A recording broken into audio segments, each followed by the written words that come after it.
हमने लोभासुर अथवा उसके लोक को तो नहीं देखा, किंतु कल रात्रि से हमारे नागों को नागलोक के तल से एक अत्यंत तीव्र प्रकाश दिखाई दे रहा है। ये प्रकाश अवश्य उस धन का ही है जो उसने कुबेर जी के धन कोष से उठाया है। शेषनाग जी, क्या आप हमें उस प्रकाश तक ले जाने की कृपा करेंगे?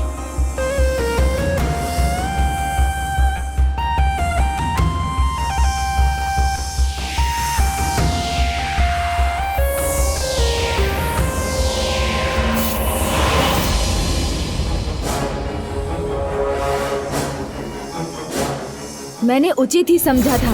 ये उजाला तो उस धन का ही है, इसलिए लोभासुर का स्थान और कहीं नहीं, नागलोक के नीचे ही स्थित है। तो फिर अब विलंब कैसा अनुज? चलो शीघ्र अतिशीघ्र उस दुष्ट के पास पहुंचकर देवताओं के सभी रत्नों के साथ साथ कुबेर जी का धन कोष भी प्राप्त कर लेते हैं। नहीं भैया, ऐसे नहीं। वहां जाने के पूर्व हमें अपनी योजना निर्धारित करनी होगी, अन्यथा वो दुष्ट लोभासुर पुनः कोई कपट कर सकता है।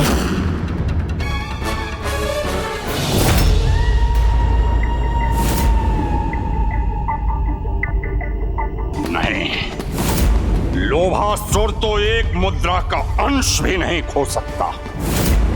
पूर्ण मुद्रा खोना सहनीय है मेरे लिए, इसलिए कुछ भी करूंगा, किंतु अपने उस मुद्रा को प्राप्त करके रहूंगा मैं, प्राप्त करके रहूंगा मैं।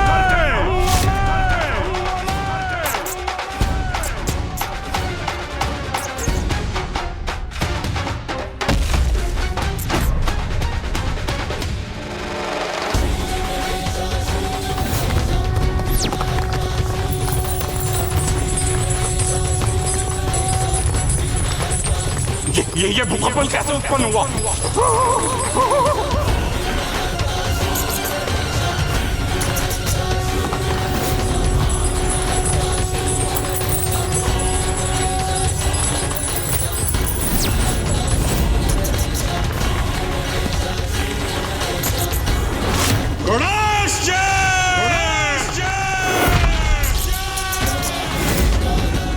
आओ लोभासुर, बाहर आओ।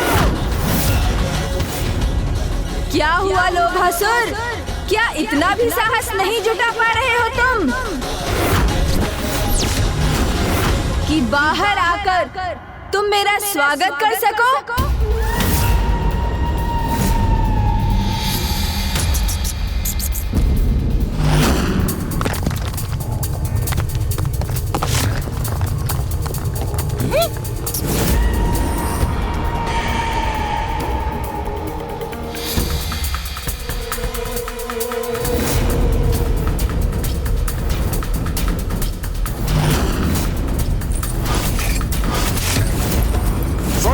जगमगाहट से भरे मेरे इस लोभितपुर में मैं आपका स्वागत करता हूँ, सराहना भी करता हूँ आपकी कि 3 अबूझ पहेलियां आपने सुलझा ली। मुझसे भूल हुई, आपकी चतुराई का मैं अनुमान नहीं लगा सका, किंतु मेरा विश्वास कर भूल तो आप भी कर रहे हैं गणेश जी। मुझसे वो रत्न और ये धन प्राप्त करने यहाँ तक पहुँच गए जो मैं आपको कदापि नहीं दूंगा। मत भूलो लोभासुर, वचन दिया था तुमने। तुम्हारी पहेलियों को सुलझाकर तुम तक पहुँचने पर समस्त धन, रत्न, माता कामधेनु, दिव्य वृक्ष, कल्प वृक्ष और अश्व उच्च श्रवा को लौटाने का वचन। हाँ, स्मरण है मुझे, दिया था, वचन दिया था, पर ऐसे वचन का क्या मोह? किंतु वो अमूल्य रत्न और धन से वंचित रहकर उनके अभाव को कैसे स्वीकार कर सकता हूँ गणेश जी? नहीं नहीं गणेश जी, नहीं, ऐसी मूर्खता तो कदापि नहीं करेगा लोभासुर।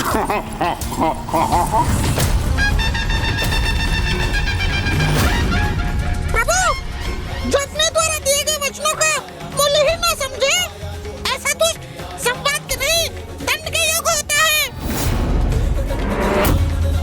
लोभासुर, स्वर्ण और धन नहीं, मनुष्य के वचन ही सर्वाधिक मूल्यवान होते हैं, क्योंकि जो अपने वचन का दृढ़ता से पालन करता है वही सभी के विश्वास और सम्मान का पात्र बनता है, और जो वचनों की मर्यादा को भंग करता है उसके चरित्र का ये अभाव व्यर्थ कर देता है उसके जीवन को। मेरे इन शब्दों को अंतिम चेतावनी समझो और लौटा दो वो धन, वो रत्न जिन पर तुम्हारा कोई अधिकार नहीं, अन्यथा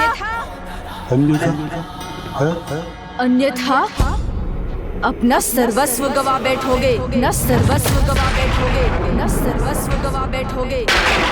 गणेश जी, जिस धन को मैंने प्राप्त किया है वो यहीं सुरक्षित रहेगा, मेरे लोभितपुर में। उसे मुझसे कोई नहीं छीन सकता, आप भी नहीं।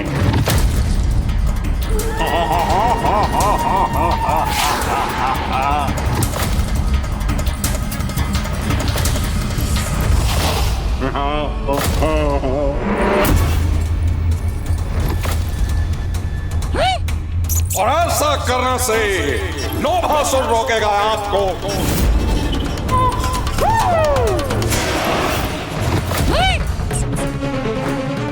लोभासुर तो अब अत्यंत उत्तेजित हो गया है। यदि यही तुम्हारा निर्णय है तो उचित है लोभासुर, मैं भी तुम्हारा सामना करने के लिए प्रस्तुत हूँ।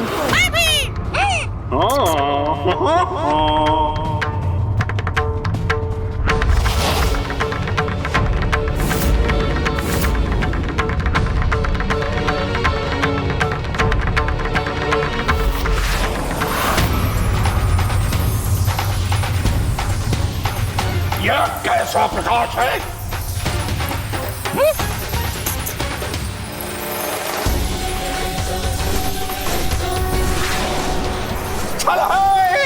यह मायावी प्रकाश करके कुछ नहीं प्राप्त होगा गणेश जी, कुछ नहीं।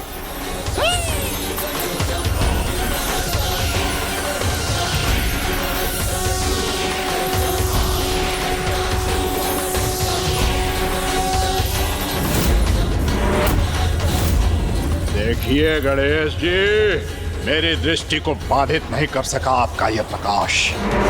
इसे उत्पन्न कर मुझे भयभीत करने के प्रयोजन में विफल हो गया। मेरा प्रयोजन तो तुम्हारी समझ के बाहर है लोभासुर।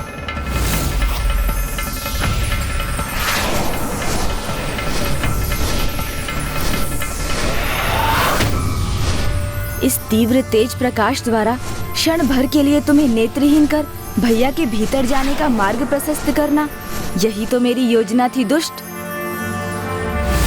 जिसे सफल करने के लिए बस कुछ समय और तुम्हारी इस उत्तेजना का लाभ उठाकर तुम्हें यहीं स्थिर रखना है मुझे। अच्छा, तो अपने दिव्य अस्त्रों का प्रयोग कर मुझे आतंकित करना चाहते हैं आप? तो मेरा ये मायावी अस्त्र आपके अस्त्रों को प्रयोग करने का असर ही नहीं देगा। इसके पूर्व कि आप मुझ पर वार करें, मेरा ये मायावी फांस आपको बंदी बना लेगा।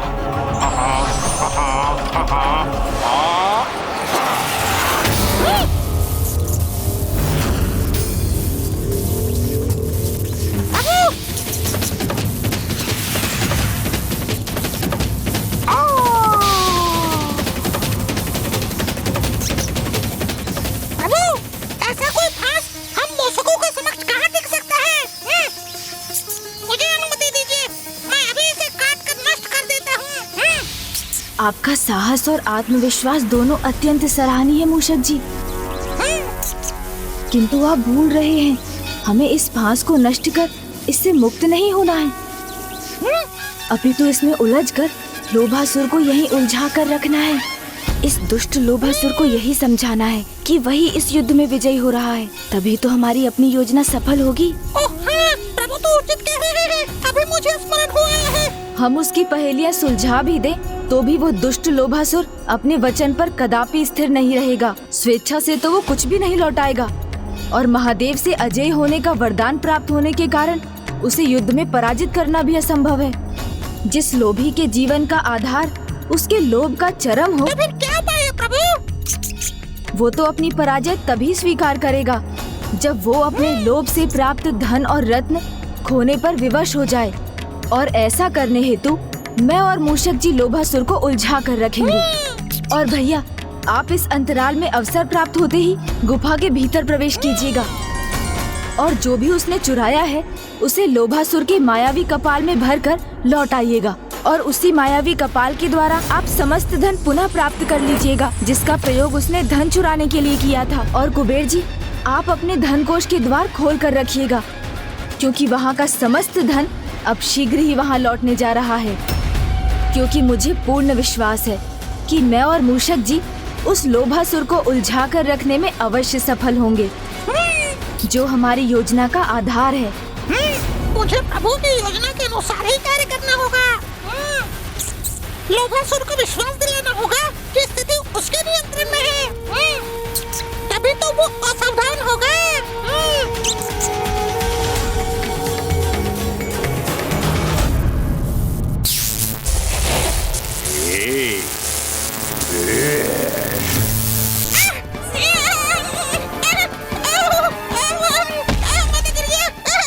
ये लोभासुर की फांस है मूषक, किसी आखे तक का जाल नहीं है। हाँ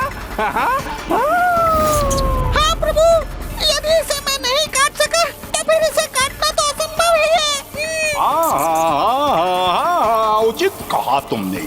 मेरे मायावी फांस का कोई काट नहीं है, कोई पंडित इसे खंडित नहीं कर सकता।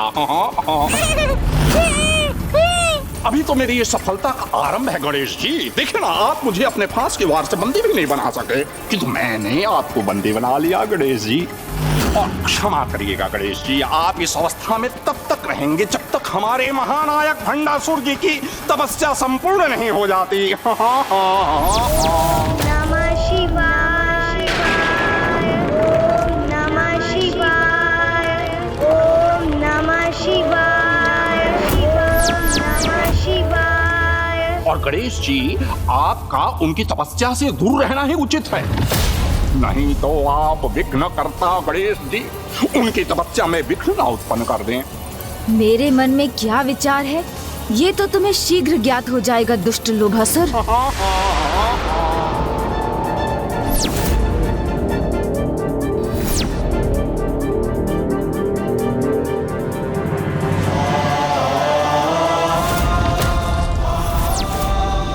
समस्त धन तो यही है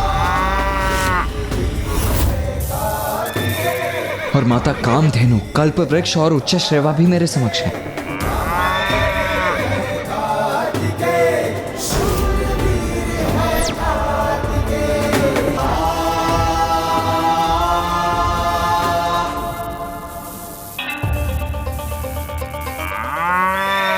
तो अब बस इन सभी को यहां से ले जाने हेतु उस मायावी कपाल को ढूंढना होगा मुझे, किंतु ये है कहां?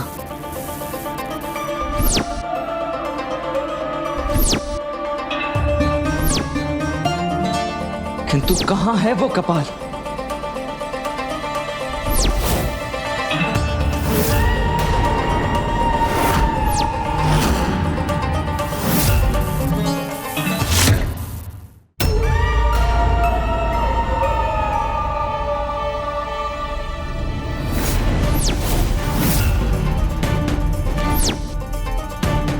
यहां सिंहासन के निकट तो नहीं है। शस्त्रागार, हाँ, वहां ही हो सकता है।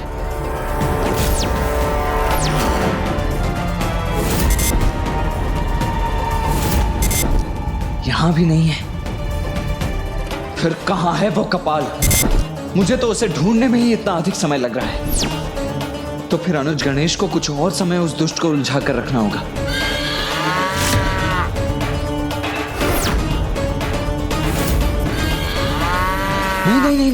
नहीं। आप सभी कोई ध्वनि उत्पन्न मत कीजिए, मैं आप लोगों को यहाँ से मुक्त कराने ही आया हूँ।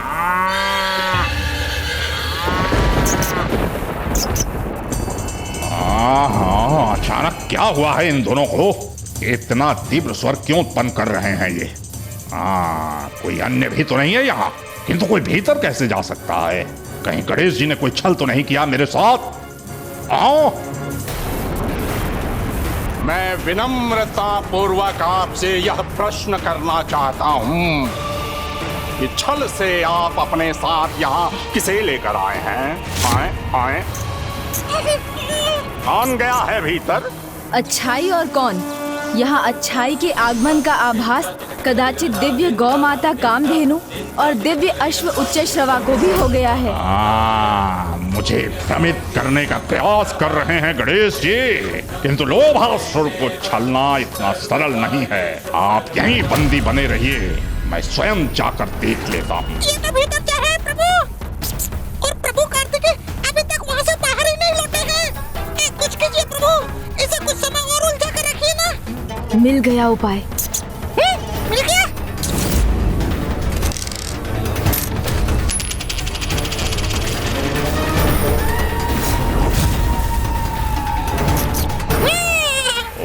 ओहो, कितनी मधुर ध्वनि है ये, जैसे एक मुद्रा धरती से टकराई हो। कदाचित ये वही मुद्रा है जिसे मैंने खोया था। जब ये मेरे समक्ष है तो इसे तो शीघ्र प्राप्त करना चाहिए मुझे।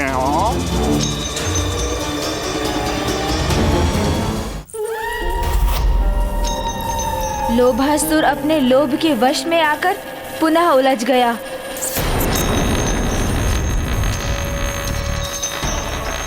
तुम्हें छोड़ूंगा नहीं मैं।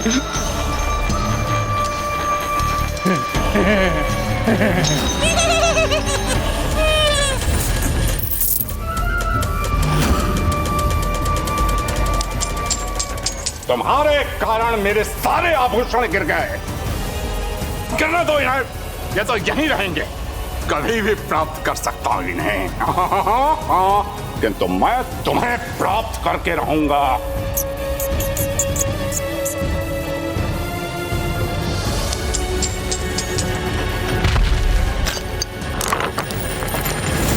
अब आप तीनों ही मुझे ये बताने की कृपा कीजिए कि उस दुष्ट लोभासुर ने अपने उस मायावी कपाल को कहां छिपा कर रखा है।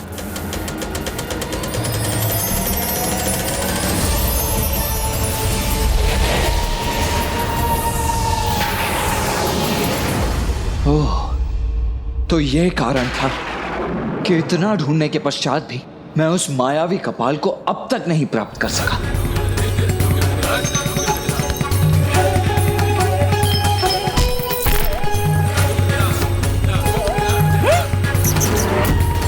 वो मायावी कपाल जिसे भैया भीतर ढूंढ रहे होंगे, वो तो यहाँ है।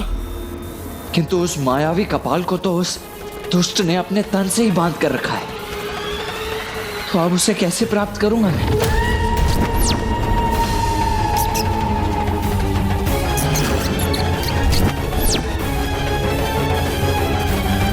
हाँ, हम जाके सीख रही है तेरी गति। छोड़ूंगा नहीं। हाँ। जब तक ये मायावी कपाल यहाँ लोभासुर के पास है, तब तक हमारा कार्य पूर्ण नहीं हो सकता।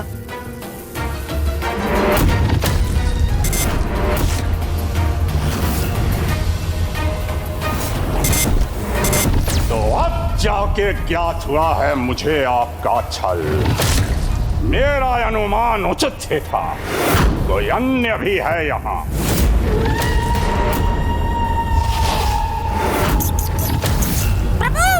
किंतु वो जो भी है यहाँ से सुरक्षित नहीं जाएगा।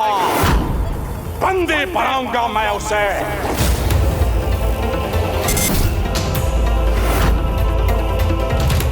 मूषक जी, जब कोई योजना विफलता की ओर बढ़ने लगे तो हमें शीघ्र उसके विकल्प का प्रयोग करना चाहिए। हाँ प्रभु।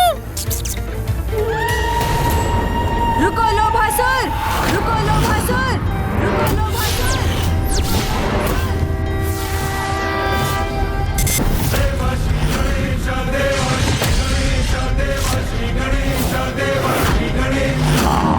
मेरे बंधन से मुक्त हो गए ये। प्रभु, मैं भी अपना आकार बड़ा कर लेता हूँ।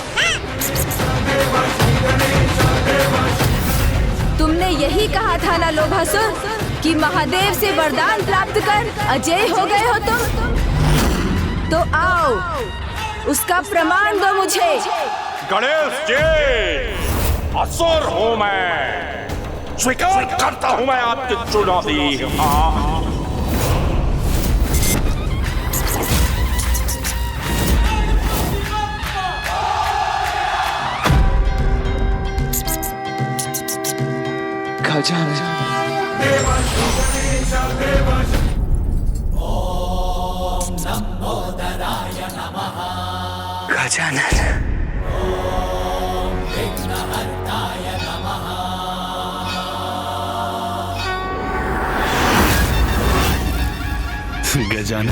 गजानन, गजानन, अभी भी समय है, त्याग दो अपना लोभ। जो अन्य किसी की संपत्ति है उसे लौटा दो, अन्यथा जो तुम्हारा है उसे भी खो बैठोगे तुम। मैं लोभासुर हूं गणेश जी, आपके इस विकराल रूप से भयभीत होकर कदापि नहीं रुकूंगा, नहीं रुकूंगा। आप जिसे विकार कहते हैं वो आधार है मेरे जीवन का, मात्र प्राप्त करने के लिए उत्पन्न हुआ हूं मैं।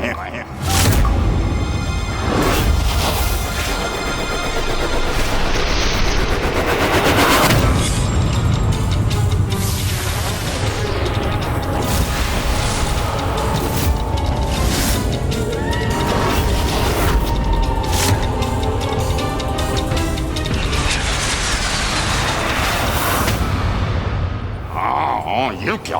ये एक त्रिशूल 3 में कैसे परिवर्तित हो गया? हाँ।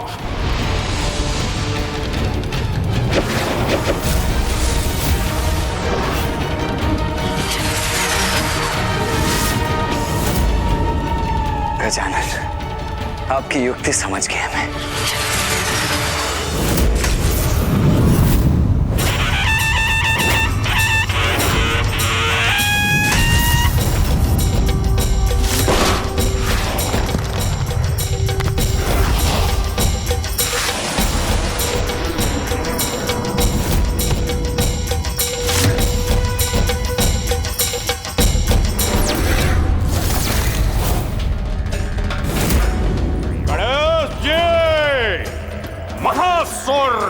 लोभासुर हूं मैं।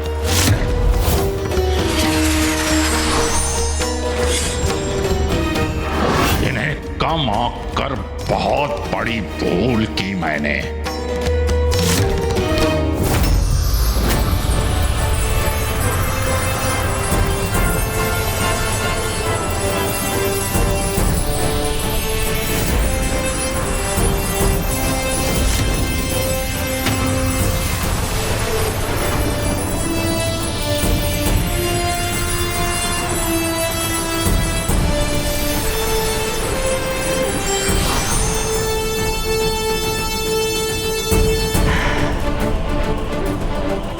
वो दुष्ट लोभासुर इस धन से वंचित होना कदापि नहीं सह सकेगा।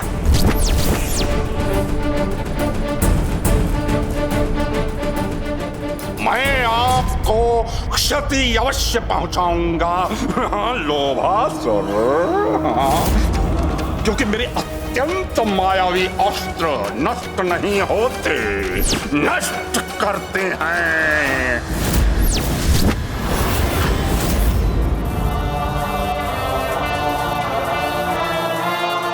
अब आप सभी के अपने उचित स्थान पर लौटने का समय आ गया है।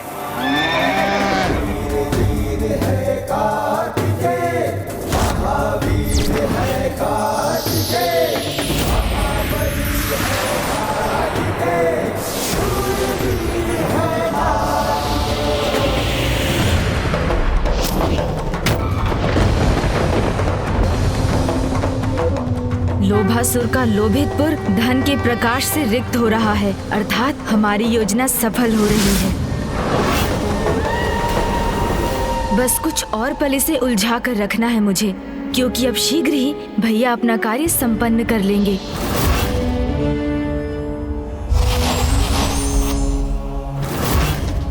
हाँ, इन्होंने तो पुनः अपना गजानन रूप धारण कर लिया। अब मैं इनके किस शीश पर अपना लक्ष्य साधूं? क्या हुआ लोभासुर? अपने अस्त्र के वार को रोक क्यों लिया तुमने? क्या अपना लक्ष्य साधने में अक्षम हो गए हो?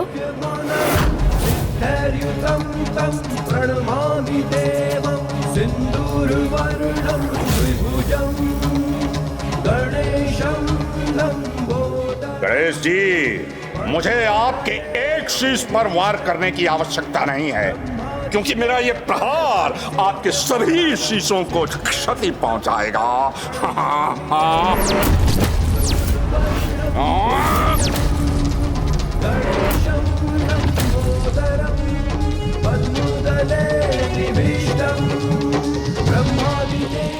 मेरे आभूषण, इनका आकार कम क्यों हो रहा है और ये कहां उड़े जा रहे हैं? हाँ। इन आभूषणों का प्रकाश कम क्यों हो रहा है?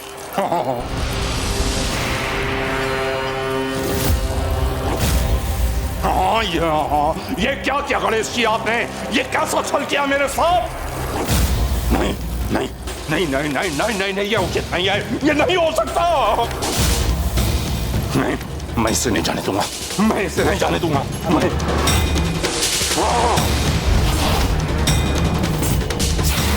अपने आभूषण, अपने धन से वंचित नहीं होगा, मैं नहीं होऊंगा, मैं।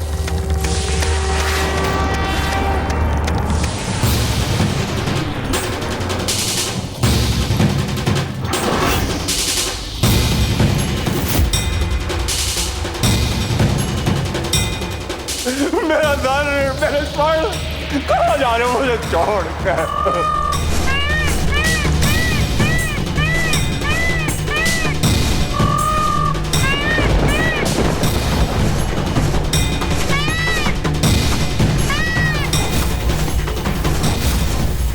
कुमार कार्तिक है, उनके हाथ में मेरा भाई कपाल, उस कपाल में मेरा धन, मेरे रत्न। गणेश जी, ये छल किया है आपने, बहुत बड़ा छल किया है। जिस पर जिसका अधिकार हो उसे वो लौटाना छल नहीं, धर्म होता है लोभासुर। और गजानन ने तो तुम्हें पहले ही सचेत किया था कि जिसकी जो संपत्ति तुम्हारे पास है उसे वो लौटा दो, अन्यथा जो तुम्हारा है उसे भी खो दोगे तुम। किंतु तुम नहीं माने।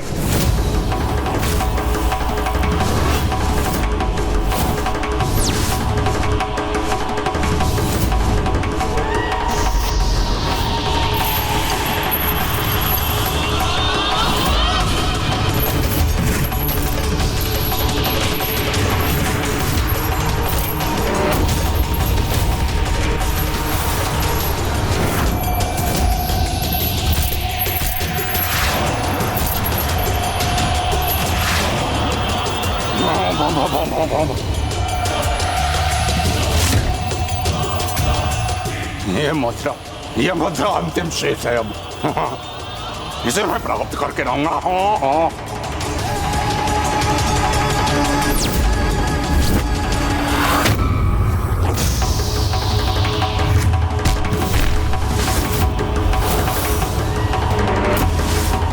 अब इन्हें इनके उचित स्थान तक पहुंचाने का समय आ गया है।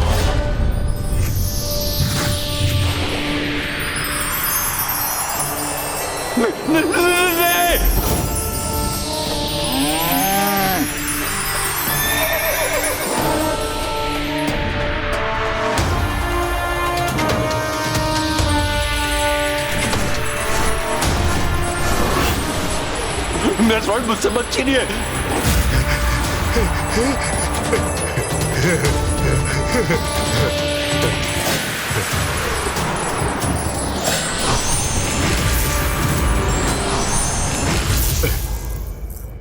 आपने जो वचन दिया था उसे निभा दिया गजानन गणेश जी। आपको और देव सेनापति कुमार कार्तिकेय को मेरे ऊपर इस उपकार के लिए कोटि कोटि धन्यवाद प्रभु।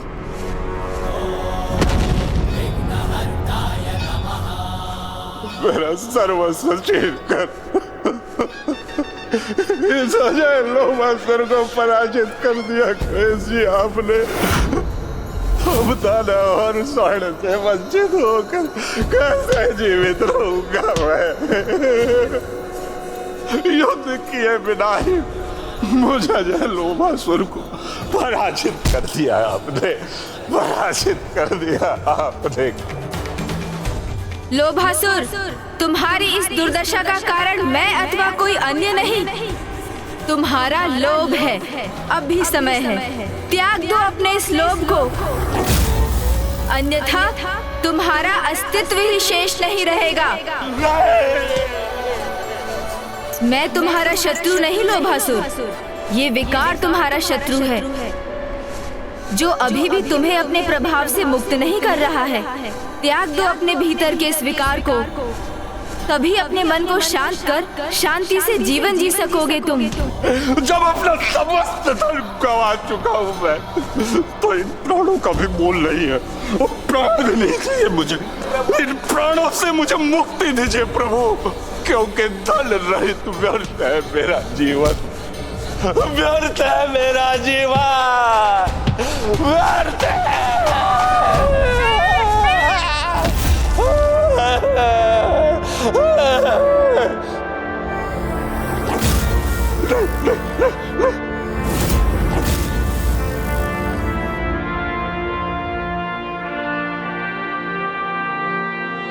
देव सेनापति, आपने सब कुछ तो छीन लिया मेरा, अब क्या चाहते हैं मुझसे? अब क्या शेष है मेरे पास? क्या लेने आए हैं आप? मैं यहाँ तुमसे कुछ लेने नहीं, अभी तो तुम्हें कुछ देने आया हूँ लोभासुर। मैं तुम्हें देने आया हूँ वास्तविक धन। धन? धन? वास्तविक धन? तो प्रतीक्षा क्यों कर रहे हैं प्रभु? दीजिए ना, दीजिए ना प्रभु, धन प्रभु, दीजिए धन प्रभु, प्रभु दीजिए ना। वो वास्तविक धन है ओम गंग गजाननाय नमः।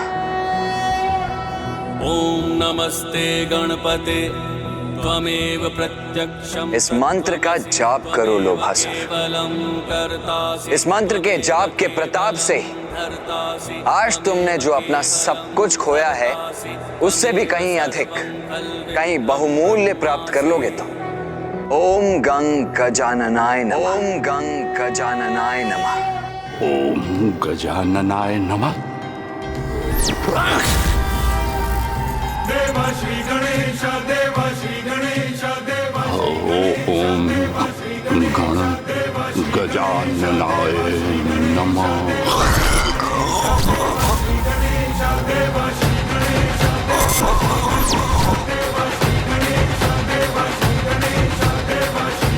ओम गण गजाननाय नमः।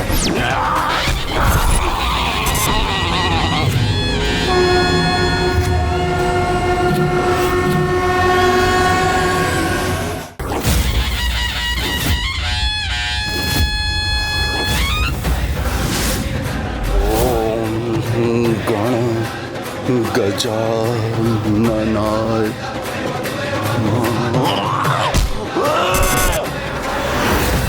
ओम गंग गजाननाय नमः। ओम गंग गजाननाय नमः।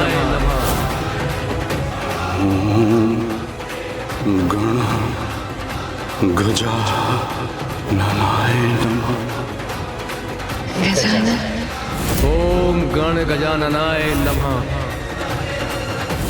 ओम गण गजाननाय नमः।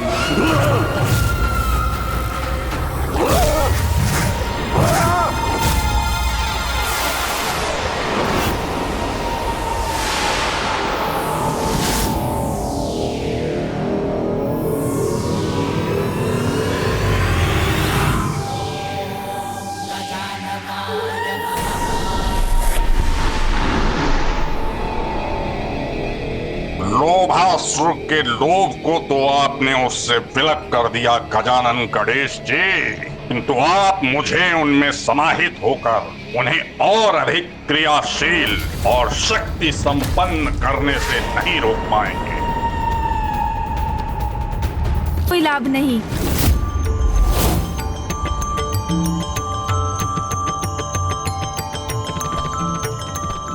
गणेश जी, अब धन के भोग से मुक्ति प्राप्त हुई है तो वास्तव में अपार भूख का आभास हुआ है मुझे। ये भोजन तुम्हारे ही लिए है, इसे ग्रहण करो लोभासुर।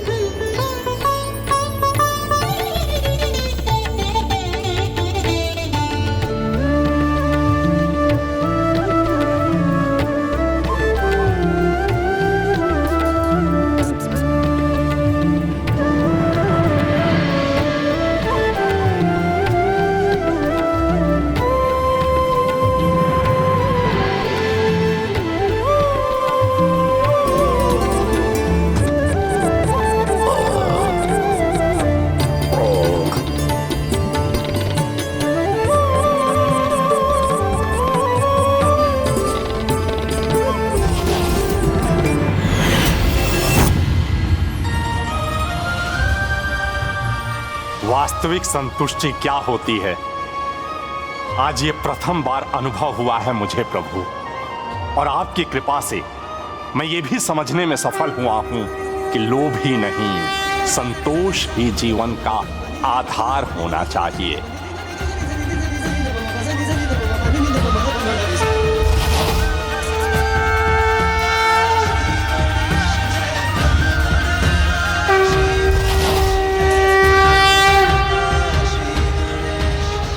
हे गजानन, देवताओं को उनके रत्न लौटाने वाले, लोक को बंदी बनाकर सृष्टि से दूर भेजने वाले, आपके इन अद्भुत गजानन अवतार की पूर्ण श्रद्धा और भक्ति से पूजा करने वाला भक्त अपने समस्त विकारों को मिटाने में सफल हो सकेगा।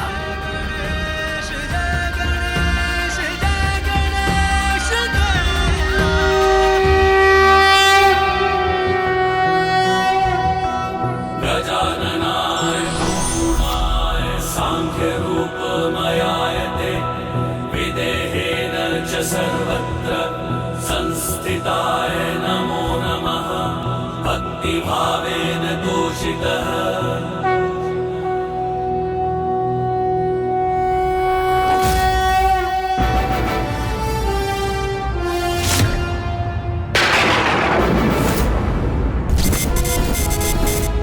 मेरे ध्यान में ये कैसा व्यवधान उत्पन्न हो रहा है, ये कैसे अशुभ दृश्य उत्पन्न हो रहे हैं मेरे समक्ष। इंद्रदेव इतने कुटिल भाव के साथ गौतम ऋषि का रूप धारण कर उनकी कुटिया में प्रवेश कर रहे हैं।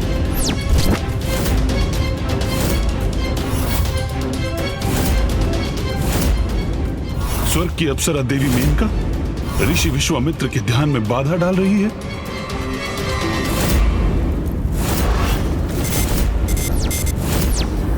रावण एक अनुचित आशय से देवी वेदवती के निकट जा रहा है, क्या कारण है इसका?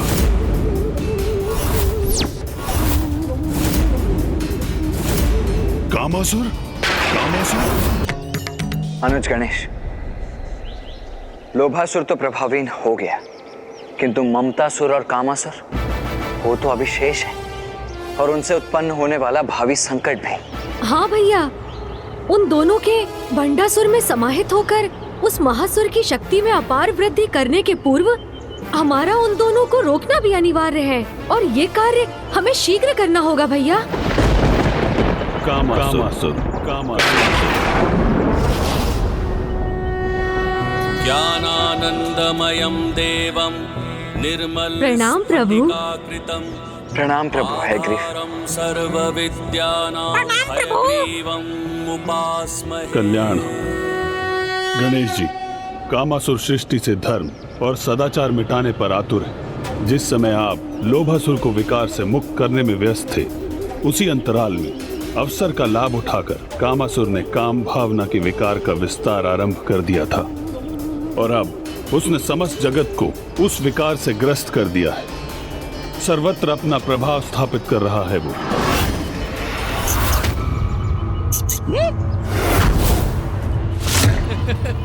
अति उत्तम।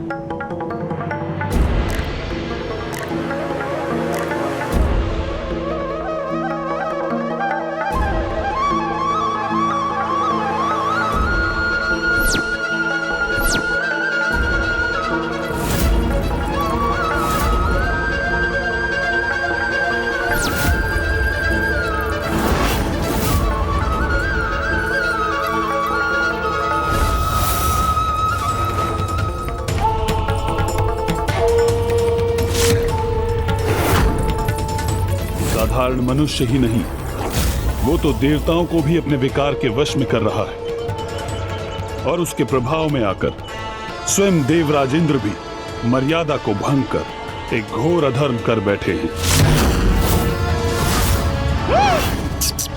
प्रभु, ऐसा क्या अधर्म हो गया देवराज इंद्र से?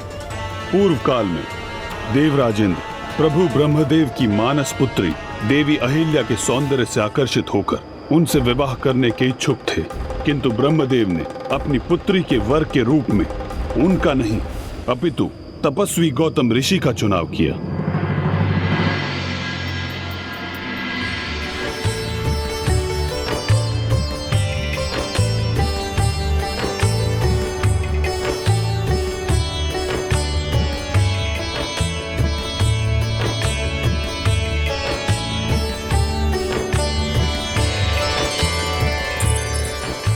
जब देवराज इंद्र कहीं प्रस्थान करते समय गौतम ऋषि के आश्रम के निकट पहुंचे, तब कामासुर को उनके मन में देवी अहिल्या के प्रति आकर्षण का आभास हुआ, जिसका लाभ उठाकर उस असुर ने देवराज को भी अपने विकार से प्रभावित कर दिया। देवी अहिल्या?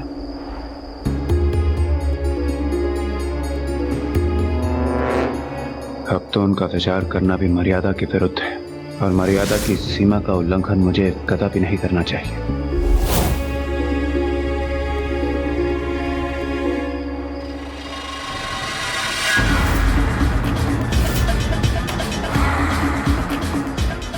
देवराज इंद्र,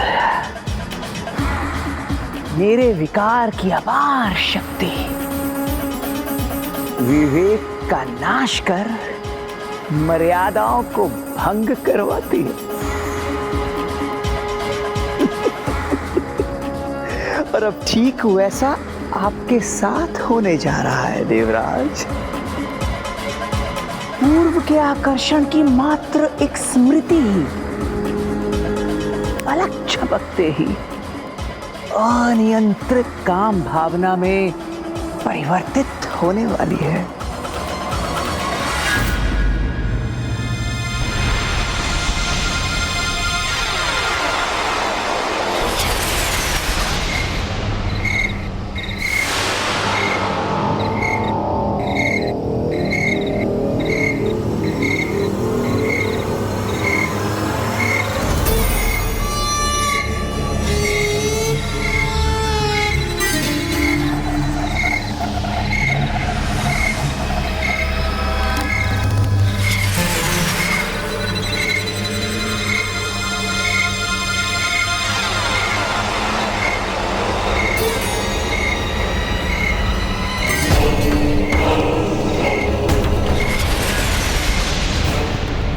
कामासुर ने तो अपना काम कर दिया, अब जो शेष है वो इनके कर्म करेंगे।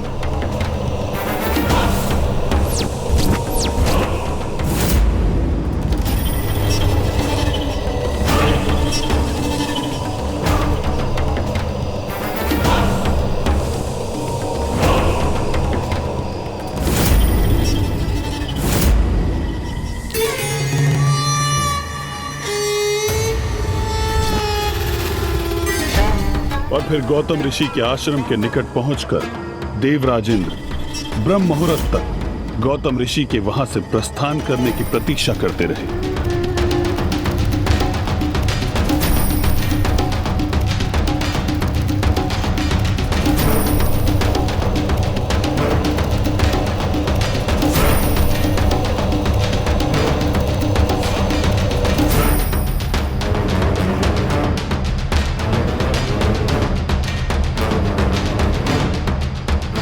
जब सूर्य उदय के पूर्व गौतम ऋषि अपने नित्य संस्कारों के लिए आश्रम से बाहर गए तो समस्त मर्यादाओं को भूलकर देवराज इंद्र स्वयं को महापाप करने से नहीं रोक सके।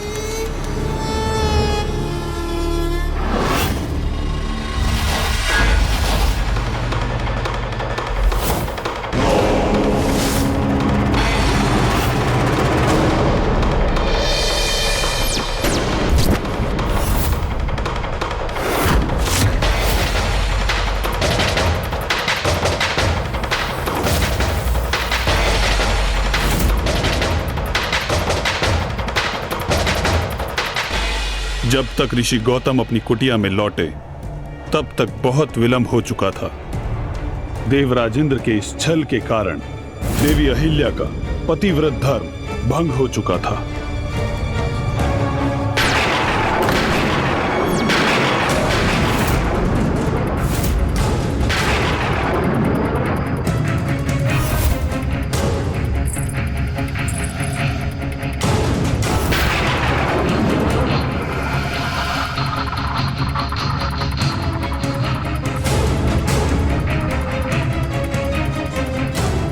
ये कैसे संभव है? इन दोनों में मेरी स्वामी कौन है? कौन हो तुम?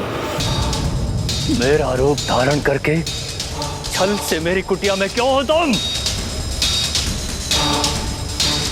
उत्तर दो, कौन हो तुम? अपना वास्तविक परिचय उजागर करो। मुझे ज्ञात तो हो कौन है वो अधर्मी, वो पापी जिसने इतना बड़ा घोर अपराध करने का दुस्साहस किया है।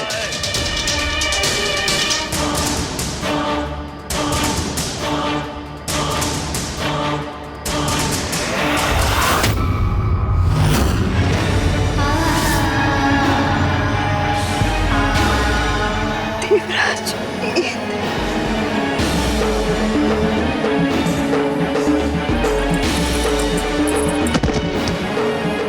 देवराज इंद्र, आपसे इतना बड़ा धर्म कैसे हो गया?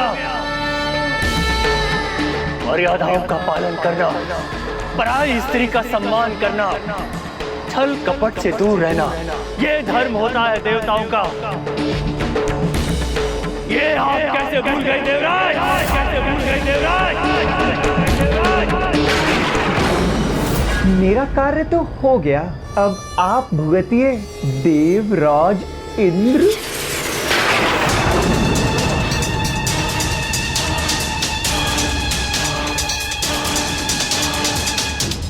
ये उचित नहीं हुआ, कदापि उचित नहीं हुआ।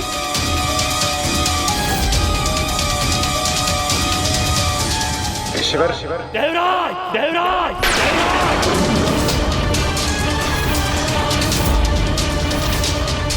आप जिस अनुचित काम भावना के कारण स्वयं को वश में करने में असमर्थ हुए हैं, देवतुल्य आचरण से भटक गए हैं, मैं आपको उससे ही वंचित कर दूंगा।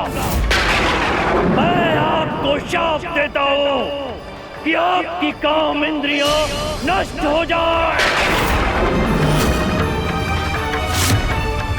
और आपके शरीर में सहस्त्रों छिद्र उत्पन्न हो जाए। देवराज,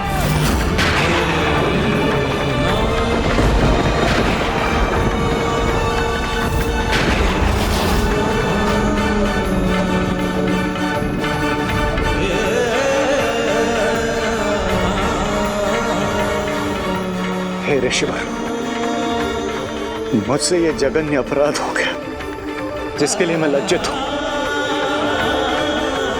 मुझे ज्ञात नहीं मैं पथभ्रष्ट होकर स्वयं पर से अपना नियंत्रण कैसे खो बैठा। मुझ पर दया कीजिए ऋषि, मुझे क्षमा कर दीजिए, क्षमा कर दीजिए मुझे। बड़े से बड़ा अपराधी भी यदि सत्य निष्ठा से क्षमा याचना करे तो उसे क्षमा करना धर्म होता है। परंतु देवराज, आप आवेश में आकर अपना धर्म भूल गए, किंतु मैं अपना धर्म कदापि नहीं भूल सकता, कदापि नहीं। मैं आपको अपने शाप से मुक्त तो नहीं कर सकता, परंतु आपकी क्षमा याचना के कारण अपने शाप का प्रभाव कम अवश्य कर सकता हूं। देवराज, आपके शरीर में उत्पन्न छिद्र नेत्रों में परिवर्तित हो जाएंगे, जिससे आप अच्छाई, बुराई, उचित अनुचित को स्पष्ट रूप से देख पाएंगे और आपकी कामेंद्री एक अज कामेंद्री में परिवर्तित हो जाएगी, जो आपको सदैव आपके इस पशु आचरण का स्मरण दिलाती रहेगी। देवराज,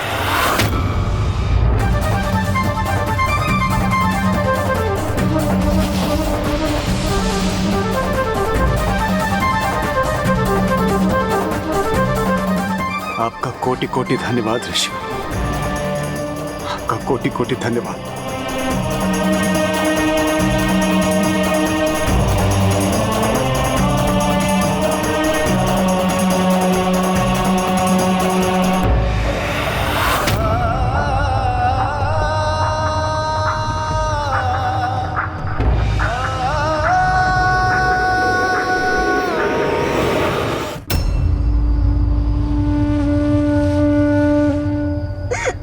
क्षमा कर दीजिए स्वामी, हमें क्षमा कर दीजिए।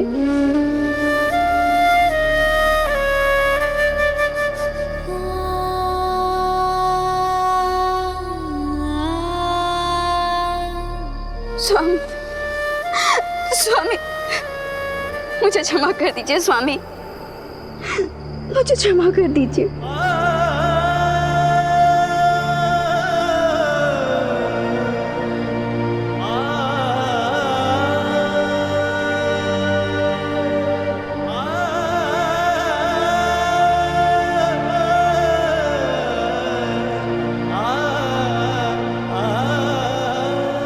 स्वामी, स्वामी, स्वामी, स्वामी रुकिए। स्वामी, स्वामी आप कहाँ जा रहे हैं? स्वामी मत जाइए, स्वामी इस प्रकार मुझे छोड़ के मत जाइए। स्वामी कहाँ जा रहे हैं? स्वामी मुझे क्षमा कर दीजिए स्वामी। स्वामी मैं जानती हूँ कि मैं आपकी दोषी हूँ, पर ये दोष मुझसे अज्ञानतावश हुआ है। मुझे क्षमा कर दे स्वामी, मुझे क्षमा कर दे। देवराज इंद्र के छल ने जिस पाप में मुझे भागीदार होने को विवश किया, इसका इतना बड़ा दंड मत दीजिए स्वामी, मत दीजिए। मेरा परित्याग मत कीजिए स्वामी, मत कीजिए। मुझे क्षमा कर दीजिए स्वामी, मुझे क्षमा कर दीजिए स्वामी। देवी, इसमें आपका भी उतना ही दोष है जितना कि देवराज इंद्र का।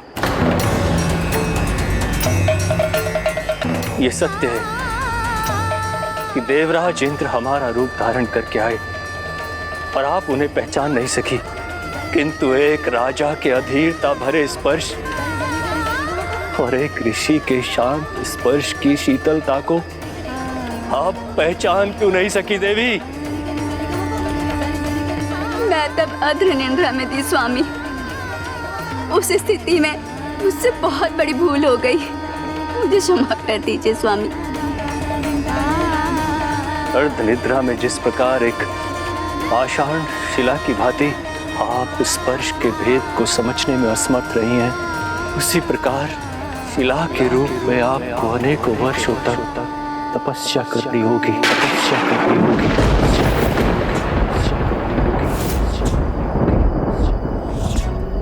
जब तक आप प्रभु नारायण के अवतार श्री राम के स्पर्श से पुनः पावन नहीं हो जाती।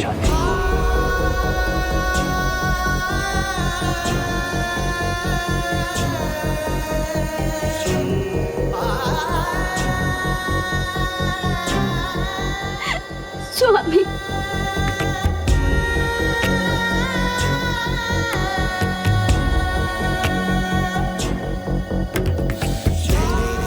स्वामी नहीं स्वामी,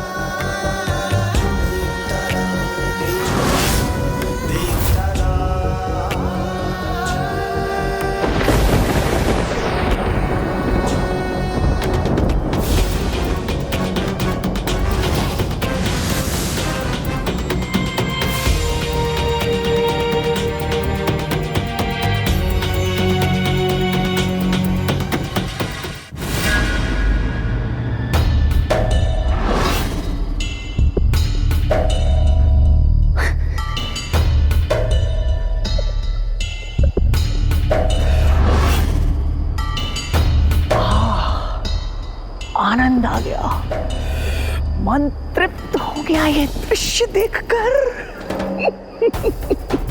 कार्य मेरा और दंड भुगतना पड़ा देवी अहिल्या को।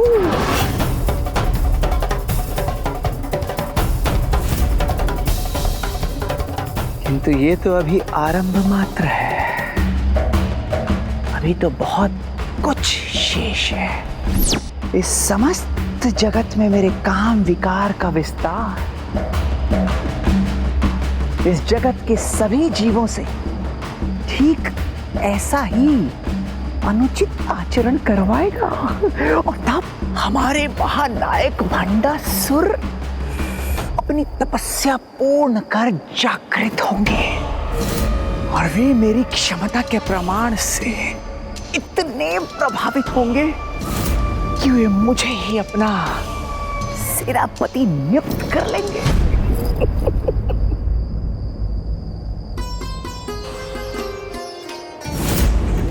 कितने दुर्भाग्य की बात है, कामासुर के दुष्प्रभाव का दंड ऋषि माता देवी अहिल्या को भी भोगना होगा। अपने स्वामी ऋषि गौतम और उनका भेष धर कर आए देवराज इंद्र के स्पर्श में भेद न कर पाने के कारण उन्हें भी शिला बनकर अनेक वर्षों तक मामा श्री प्रभु श्री नारायण के श्री राम अवतार की प्रतीक्षा करनी होगी। किंतु मात्र देवराज इंद्र को ही नहीं, उस दुष्ट कामासुर ने राक्षस राज रावण को भी अपने वश में कर लिया।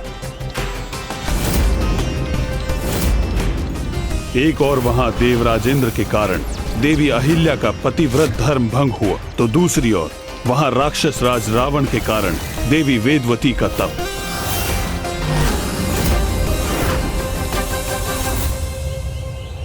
माता वेदवती की तपस्या भंग करवा दी उस दशानन ने, जो वो अनंत काल से प्रभु श्री हरि नारायण को पति रूप में प्राप्त करने के लिए कर रही थी।